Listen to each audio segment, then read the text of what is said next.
कार्तिक मास के दौरान विशेष पूजा और व्रत के माध्यम से भगवान श्री हरि विष्णु की कृपा प्राप्त की जाती है।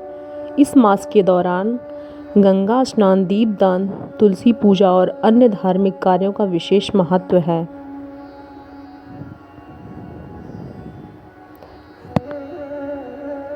राधे जय श्री हरि। आज हम कार्तिक मास महात्म्य के 23वें अध्याय की तरफ अग्रसरित हैं। कथा में बने रहें एंड चैनल को सब्सक्राइब जरूर करें।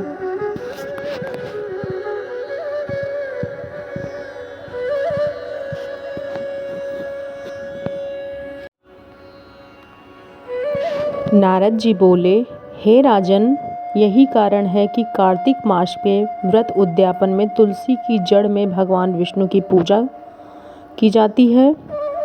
तुलसी भगवान विष्णु को अत्यधिक प्रीति प्रदान करने वाली मानी गई हैं। राजन, जिस घर में तुलसी है वह घर तीर्थ स्वरूप है। वहाँ यमराज के दूत नहीं आते हैं।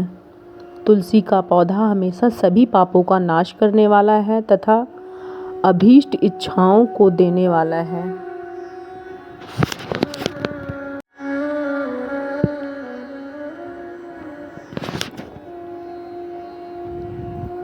जो श्रेष्ठ मनुष्य तुलसी का पौधा लगाते हैं वो यमराज को नहीं देते। नर्मदा का दर्शन, गंगा का स्नान और तुलसी वन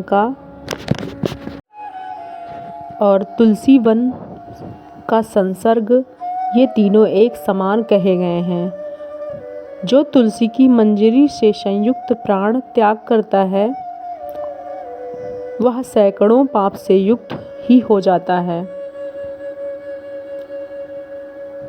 सैकड़ों पाप से युक्त ही क्यों ना हो तो यह भी यमराज उसकी ओर नहीं देख सकता।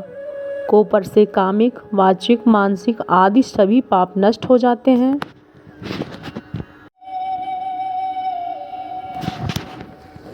जो मनुष्य तुलसी दल से भगवान का पूजन करते हैं वह पुनः गर्भ में नहीं आते, अर्थात जन्म मरण के चक्कर से छूट जाते हैं।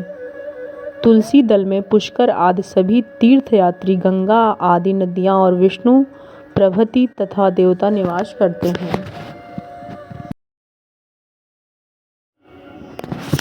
हे राजन, जो मनुष्य तुलसी के काष्ठ को चंदन लगाते हैं उन्हें सहज ही मुक्ति मिल जाती है और उनके द्वारा किए गए पाप से उनका शरीर भी सुखमय नहीं होता। जहाँ तुलसी के पौधों की छाया होती है वहीं पितरों की तृप्ति के लिए श्राद्ध करना चाहिए। जिससे मुख में, कान में और मस्तक पर तुलसी का पता दिखाई दे उनके ऊपर यमराज की भी दृष्टि नहीं डाल सकता। फिर स्वर्गदूतों की ये बात ही क्या है। जो प्रतिदिन आधार कुर तुलसी की महिमा सुनता है वह सभी पापों से मुक्त होकर ब्रह्मलोक को जाता है।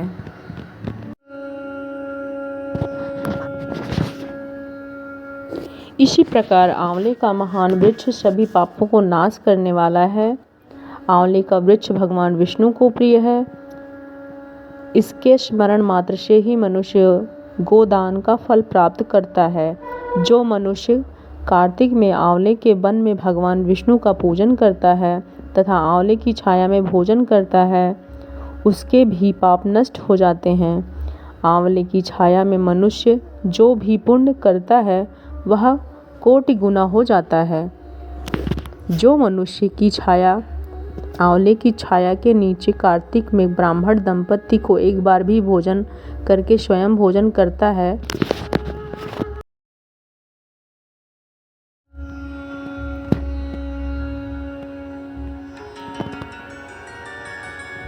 वह अन्य दोष से मुक्त हो जाता है। लक्ष्मी प्राप्ति की इच्छा रखने वाले व्यक्ति को सदैव आंवले से स्नान करना चाहिए। नवमी, अमावस्या, सप्तमी, संक्रांति, रविवार, चंद्रमा तथा सूर्यमाला के दिन आंवले से स्नान नहीं करना चाहिए। जो मनुष्य आंवले की छाया में पिंड दान करता है उसके पितर भगवान विष्णु के प्रसाद से मोक्ष को प्राप्त होते हैं। जो व्यक्ति आंवले के फल और तुलसी दल को पानी में मिलाकर स्नान करता है उसके गंगा स्नान का फल मिल जाता है।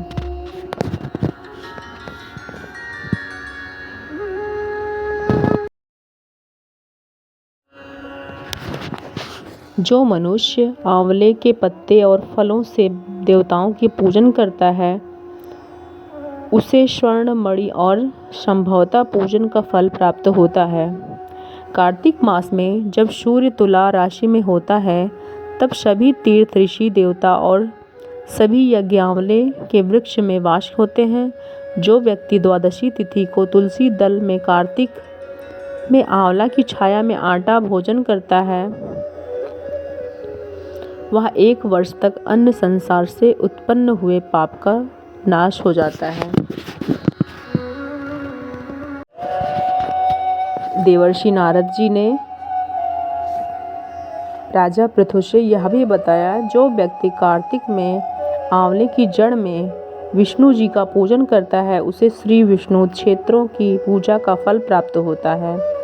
आंवला और तुलसी की महात्म्य का वर्णन करने में श्री ब्रह्मा जी भी समर्थ नहीं हैं, इसलिए धात्री और तुलसी जी भी जन्म कथा सुनने से मनुष्य अपने वंश सहित भक्ति को प्राप्त होता है।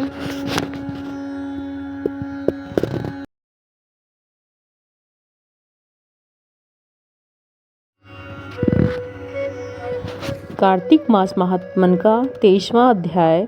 धार्मिक जुनून और अनुष्ठानों का पालन करने से हमें न केवल आध्यात्मिक शांति मिलती है बल्कि हमारे जीवन में सुख, समृद्धि और स्वास्थ्य का भी प्राप्त होती है। इस महीने में आपके लिए विशेष अवसर हैं जिससे हर व्यक्ति अपने जीवन में धर्ममय बनाने का अवसर मिलता है। इस अध्याय के माध्यम से भक्तों को यह संदेश मिलता है कि कार्तिक मास के दौरान किए गए धार्मिक अनुष्ठान और व्रत हमें भगवान की कृपा प्राप्त करने में सहायक होते हैं।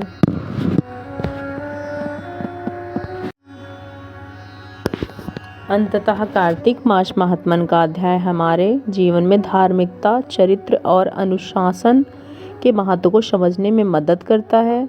अध्याय 23 में विशेष रूप से यह संदेश है कि किसी भी प्रकार कार्तिक मास का पालन करने वाले हमें अपने जीवन में धर्ममय बना सकते हैं और भगवान की कृपा प्राप्त कर सकते हैं। कार्तिक मास में धार्मिक अनुष्ठानों का पालन करने से हमारे जीवन में सुख, शांति और समृद्धि को अग्रसर करता है। कार्तिक मास का 23वां अध्याय यहाँ पे समाप्त होता है। हम श्री हरि विष्णु को प्रणाम करके माता लक्ष्मी को क्षमा याचना कर अपने पूजा को स्वीकृति मांगते हैं, उनको स्वीकार करें। श्री हरि भगवान जी चैनल पे नए हैं तो सब्सक्राइब जरूर करें। अब हम माता तुलसी की आरती करते ही कथा का समापन करते हैं।